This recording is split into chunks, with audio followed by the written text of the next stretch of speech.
ಎಲ್ಲರಿಗೂ ನಮಸ್ಕಾರ ರೀ. ರಿಯಾಸ್ ಕಿಚನ್ಗೆ ಸ್ವಾಗತ ರೀ. ಇವತ್ತು ನೀವು ನೋಡ್ತಾ ಇರ್ಬೋದು ರೀ, ನಾನಿಲ್ಲಿ 1 ಕಪ್ಪು ಜೋಳದ ಹಿಟ್ಟನ್ನು ಇಟ್ಕೊಂಡಿದ್ದೀನಿ ರೀ. 1 ಕಪ್ನಷ್ಟು ಮೆಂತ್ಯ ಸೊಪ್ಪನ್ನು ಕಟ್ ಮಾಡಿ ಇಟ್ಕೊಂಡಿದ್ದೀನಿ ರೀ. ಇಲ್ಲಿ 1 ಕಪ್ನಷ್ಟು ನೀರನ್ನು ತೊಗೊಂಡಿದ್ದೀನಿ ರೀ. ಅಂದರೆ ಇವತ್ತು ನಾವು ಮೆಂತ್ಯದಲ್ಲಿ ಜೋಳದ ಕಡುಬನ್ನು ಮಾಡಿ ತೋರಿಸ್ತಾ ಇದ್ದೀನಿ ರೀ. ಬೆಳಗಿನ ಬ್ರೇಕ್ಫಾಸ್ಟ್ ರೀ, ತುಂಬ ಚೆನ್ನಾಗಿರುತ್ತೆ. ಮತ್ತು ಇದು ನೋಡಿರಿ, ಆರೋಗ್ಯಕ್ಕೂ ಒಳ್ಳೆಯದು, ಫೈಬರ್ ಕಂಟೆಂಟ್ ಇರುತ್ತೆ. ಬೆಳಗಿನ ಉಪಹಾರ ಅಂದರೆ ಚೆನ್ನಾಗಿರುತ್ತೆ, ಮತ್ತು ಮಧ್ಯಾಹ್ನ ಲಂಚ್ಗಾದ್ರೂ ಚೆನ್ನಾಗಿರುತ್ತೆ, ಸಾಯಂಕಾಲ ಊಟಕ್ಕಾದ್ರೂ ಚೆನ್ನಾಗಿರುತ್ತೆ ರೀ. ಒಂದು ಸತಿ ಮಾಡಿ ನೋಡಿ. ನಮ್ಮ ಚಾನಲ್ ಯಾರು ಹೊಸದಾಗಿ ಸಬ್ಸ್ಕ್ರೈಬ್ ಮಾಡಿದ್ದೀರಿ, ನಿಮ್ಮೆಲ್ಲರಿಗೂ ಧನ್ಯವಾದಗಳು ರೀ. ಯಾರು ನಮ್ಮ ವಿಡಿಯೋನ ನೋಡ್ತಾ ಇದ್ದೀರಿ, ಪ್ಲೀಸ್ ಸಬ್ಸ್ಕ್ರೈಬ್ ಮಾಡಿ, ಲೈಕ್ ಮಾಡಿ, ಶೇರ್ ಮಾಡಿ. ಇವಾಗ ನಾ ಇಲ್ಲಿ 1 ಕಪ್ ನೀರನ್ನು ಇದನ್ನು ಬಿಸಿ ಮಾಡ್ಕೊಳ್ಳೋಣ ರೀ. ಇಲ್ಲಿ ಪಾತ್ರೆ ಇಟ್ಕೊಂಡಿದ್ದೇನೆ, ನೀರನ್ನು ಹಾಕ್ಕೊಂಡಿದ್ದೇನೆ ರೀ. ಇದು ಸ್ವಲ್ಪ ಕುದಿ ಬರಬೇಕು. ಇವಾಗ ನೋಡಿರಿ, ಈ 1 ಕಪ್ ಹಿಟ್ಟನ್ನು ಈ ಬೋಲ್ಗೆ ಹಾಕ್ಕೋತಾ ಇದ್ದೇನೆ. ಇವಾಗ ನೀರಿಗೆ ನೋಡಿರಿ, ಒಂದು ಸ್ವಲ್ಪನೇ ಚಿಟಿಕೆ ಅಷ್ಟು ಉಪ್ಪನ್ನು ಹಾಕ್ತಾಯಿದ್ದೀನಿ ರೀ. ಅಂದರೆ ನಾವು ಹಿಟ್ಟು ಕಲಿಸ್ತೀವಿ ನೋಡಿರಿ, ಉಪ್ಪು ಇರಬೇಕು ರೀ, ಇಲ್ಲಿಗೆ ಸಪ್ಪೆ ಬರುತ್ತೆ. ಇವಾಗ ನೋಡ್ಬೋದು ರೀ, ನಮ್ಮದು ನೀರು ಕುದಿ ಬರ್ತಾ ಇದೆ. ಇವಾಗ ನಮ್ಮ ನೀರನ್ನು ಇದಕ್ಕೆ ಹಾಕ್ಕೊಳ್ಳೋಣ. ಇವಾಗ ಸ್ವಲ್ಪನೇ ಇದು ನೋಡಿರಿ, ಈ ಥರನೇ ಸ್ವಲ್ಪ ಜಾಗ ಮಾಡಿಕೊಂಡು ನಾವು ಸ್ಟವನ್ನು ಆಫ್ ಮಾಡಿಕೊಂಡು ಇದಕ್ಕೇ ನಾವು ನೀರನ್ನು ಹಾಕ್ಕೊಳ್ಳೋಣ ರೀ. ಅಂದರೆ ಒಂದೇ ಸರ್ತಿ ಹಾಕೋದು ಬೇಡ್ರಿ, ನೋಡಿ ಹಾಕಬೇಕು. ಅಂದರೆ ನೀರು ಎಷ್ಟು ಬೇಕಾಗುತ್ತೆ ಅಷ್ಟೇ ನೋಡಿ ಹಾಕೋಬೇಕ್ರಿ. ಸ್ವಲ್ಪನೇ ಇದು ಈ ಥರನೇ ಕಲಿಸ್ತಾ ಹೋಗಬೇಕು. ಸ್ವಲ್ಪನೇ ಬೇಕಾದಾಗ ಹಾಕ್ಕೋಬೇಕ್ರಿ ನೀರು. ಇವಾಗ ಇದು ಎರಡನೇ ಸಲ ಹಾಕ್ಕೋತಾ ಇದ್ದಾರೆ ನೀರು ರೀ. ಈ ಥರನೇ ಸ್ವಲ್ಪನೇ ಕಲಿಸ್ಕೊತ ಹೋಗಬೇಕು. ಇವಾಗ ಇನ್ನೊಂದು ಸ್ವಲ್ಪ ನೀರು ಬೇಕಾಗುತ್ತೆ. ನಾನು 1 ಕಪ್ ನೀರನ್ನು ಇಟ್ಕೊಂಡಿದ್ದೆ ನೋಡಿರಿ, ಅದು ನಾನು ಇದಕ್ಕೆ ಫುಲ್ ಹಾಕ್ಕೊಂಡಿದ್ದೇನೆ. ಒಂದೊಂದು ಜೋಳದ ಮೇಲೆ ಹೋಗುತ್ತೆ. ಒಂದೊಂದು ಜೋಳ, ಹಳಿ ಜೋಳ ಇತ್ತು ಅಂದರೆ ಸ್ವಲ್ಪ ನೀರು ಹಿಡ್ಕೊಳ್ಳುತ್ತೆ, ಹೊಸ ಜೋಳ ಇತ್ತು ಅಂದರೆ ಸ್ವಲ್ಪ ನೀರು ಕಡಿಮೆ ಹಿಡ್ಕೊಳ್ಳುತ್ತೆ. ಹಾಗಾಗಿ ಇವಾಗ ನಮಗಿದು ಸ್ವಲ್ಪ ಸರಿಯಾಗಿದೆ. ಸ್ವಲ್ಪ ಇದು ಆರಬೇಕು ರೀ. ಇದು ತುಂಬ ಬಿಸಿ ಇರ್ತದೆ ನೋಡಿರಿ. ಈ ಟೈಮ್ನಲ್ಲಿ ನೀವು ಈ ಥರನೇ ಈ ಥರದ ಸ್ಪೂನ್ ತೊಗೊಂಡು ಈ ಥರ ಮಾಡಿದ್ರೆ ನೋಡಿರಿ, ನಿಮಗೆ ಬಿಸಿನೂ ತಾಗೋದಿಲ್ಲ ಮತ್ತು ಹಿಟ್ಟೂ ಹದವಾಗಿ ಬರುತ್ತೆ. ನೀವು ಕೈಗೆ ಬಿಸಿ ತಾಗುತ್ತಂತೆ ಅಂದರೆ ಈ ಥರನೇ ಕಲಿಸ್ಕೋಬೋದು ರೀ. ಯಾಕಂದ್ರೆ ಸ್ವಲ್ಪ ಬಿಸಿ ಇದ್ದಾಗ ಕಲಿತ್ರೆ ಇದು ಹಿಟ್ಟು ಸ್ವಲ್ಪ ಅರ್ಧ ಇದರೊಳಗೆ ಬೆಂದಂಗೆ ಆಗುತ್ತೆ. ನಾವು ಮತ್ತೆ ಬೇಯಿಸಿದಾಗ ತುಂಬ ಚೆನ್ನಾಗಿ ಮೆತ್ತಗೆ ತುಂಬ ಚೆನ್ನಾಗಿ ಬರುತ್ತೆ. ನೋಡ್ಬೋದು, ನಾನು ಕೈನೇ ಹಚ್ಚಿಲ್ಲ ನೋಡ್ರಿ. ಇದಕ್ಕೆ ಇದೇ ಥರನೇ ನಾನು ಸ್ಪೂನಲ್ಲೇ ಈ ಥರ ಕಲಿಸ್ತಾ ಇದ್ದೀನಿ. ನೋಡ್ಬೋದು ನೀವು, ಅಂದರೆ ಈ ಸ್ಪೂನ್ನಲ್ಲೇ ನೀವು ಈ ಥರ ಇನ್ನೂ ಹಿಟ್ಟು ಸ್ವಲ್ಪ ಬಿಸಿ ಇದೆ. ಈ ಟೈಮ್ನಲ್ಲಿ ಈ ಥರನೇ ಕಲಿಸ್ಕೊಂಡ್ರೆ ನಮ್ಗೆ ಇವಾಗ ನೋಡಿರಿ ಹಿಟ್ಟು ರೆಡಿ ಆಯಿತು.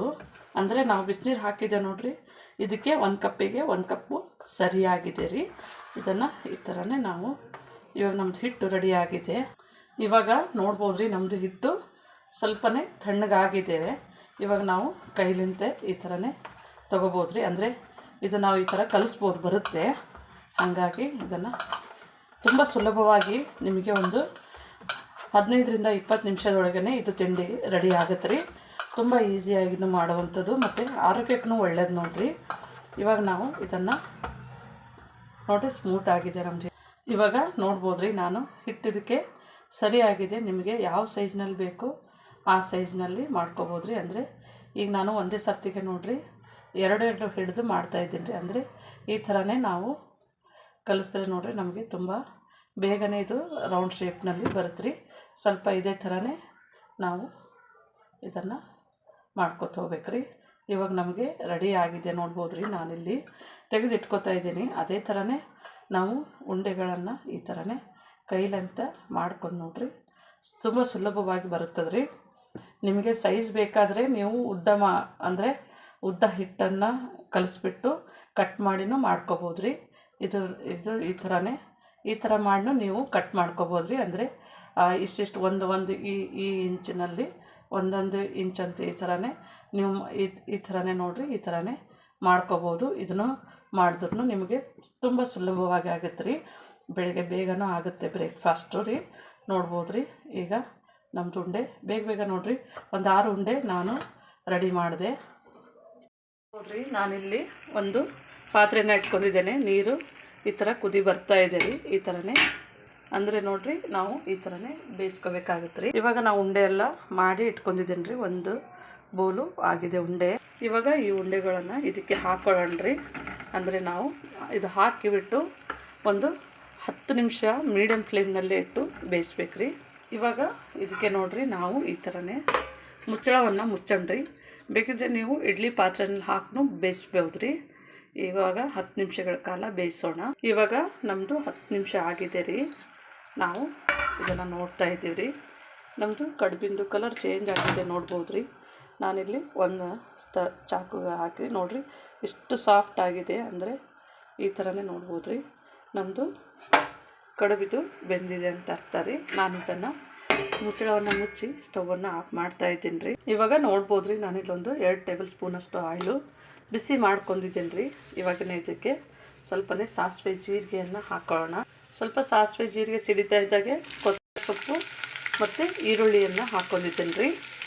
ಇದನ್ನು ಹಾಕ್ಕೊಂಡು ಫ್ರೈ ಮಾಡ್ಕೊಳ್ಳೋಣ ಒಂದು ಸ್ವಲ್ಪನೇ ರೀ. ಇದು ತುಂಬ ಫ್ರೈ ಆಗೋದೇನು ಬೇಡ, ಹಾಫ್ ಫ್ರೈ ಆದರೆ ಸಾಕು ರೀ. ನಮ್ಮದು ನೋಡಿರಿ ಹಾಫ್ ಫ್ರೈ ಆಗಿದೆ. ಇಲ್ಲಿ 1-2 ಟೊಮೆಟೊ ಈ ಥರ ಕಟ್ ಮಾಡಿ ಇಟ್ಕೊಂಡಿದ್ದೀನಿ ರೀ. ಇವಾಗ ಈ ಟೊಮೆಟೊ ನೋಡಿರಿ ಚೆನ್ನಾಗಿ ಇದರಲ್ಲಿ ಬಾಡಿಸ್ಕೋಬೋದು ರೀ. ನಿಮಗೆ ಟೊಮೆಟೊ ಇದು ದಪ್ಪ ಈ ಥರ ಕಟ್ ಮಾಡಿದ್ದು ಇಷ್ಟ ಇಲ್ಲ ಅಂತಂದರೆ ಸ್ವಲ್ಪನೇ ಮಿಕ್ಸಿಗೆ ಹಾಕ್ಕೊಂಡ್ಬಿಟ್ಟು ಪ್ಯೂರಿ ಮಾಡ್ಕೋಬೋದು ರೀ, ಅದನ್ನು ಚೆನ್ನಾಗಿರುತ್ತೆ. ಇವಾಗ ಇದಕ್ಕೆ ನೋಡಿರಿ ನಾವು ಸ್ವಲ್ಪನೇ ಉಪ್ಪನ್ನು ಸೇರಿಸ್ಕೊಳ್ಳೋಣ. ಹಿಟ್ಟಿಗೆ ಹಾಕಿದೆ ನೋಡಿರಿ, ಹಾಗಾಗಿ ಸ್ವಲ್ಪ ಹಿಟ್ಟು ಅದು ಉಪ್ಪು ಸ್ವಲ್ಪ ಹಾಕೊಂಡಿದ್ದೀನಿ. ಸ್ವಲ್ಪನೇ ಒಂದು 2 ಟೇಬಲ್ ಸ್ಪೂನಷ್ಟು ಹೆಸರು ಬೇಳೆಯನ್ನು ಸೇರಿಸ್ಕೊಂಡಿದ್ದೀನಿ ರೀ. ಇದ್ರ ಜೊತೆಗೆ ಅದು ಚೆನ್ನಾಗಿರುತ್ತೆ, ಹಾಗಾಗಿ ಸ್ವಲ್ಪನೇ ಇದನ್ನು ಬಾಡಿಸ್ಕೊಳ್ಳೋಣ. ಇದಕ್ಕೆ ನೋಡಿರಿ ಒಂದು 1/4 ಚಮಚದಷ್ಟು ಅರಿಶಿನವನ್ನು ಹಾಕ್ಕೊಳ್ಳೋಣ.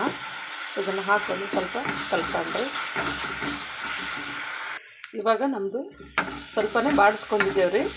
ಇವಾಗ ಇದಕ್ಕೆ ನೋಡಿರಿ ನಾನಿಲ್ಲಿ ಒಂದು ಸ್ವಲ್ಪನೇ ಅಚ್ಚ ಖಾರದ ಪುಡಿ ಒಂದು ಅರ್ಧ, ಸ್ವಲ್ಪನೇ ಜೀರಿಗೆ ಪುಡಿ ರೀ, ಸ್ವಲ್ಪನೇ ಧನಿಯಾ ಪುಡಿ, ಇವು 3 ಹಾಕ್ತಾಯಿದ್ದೀನಿ ರೀ.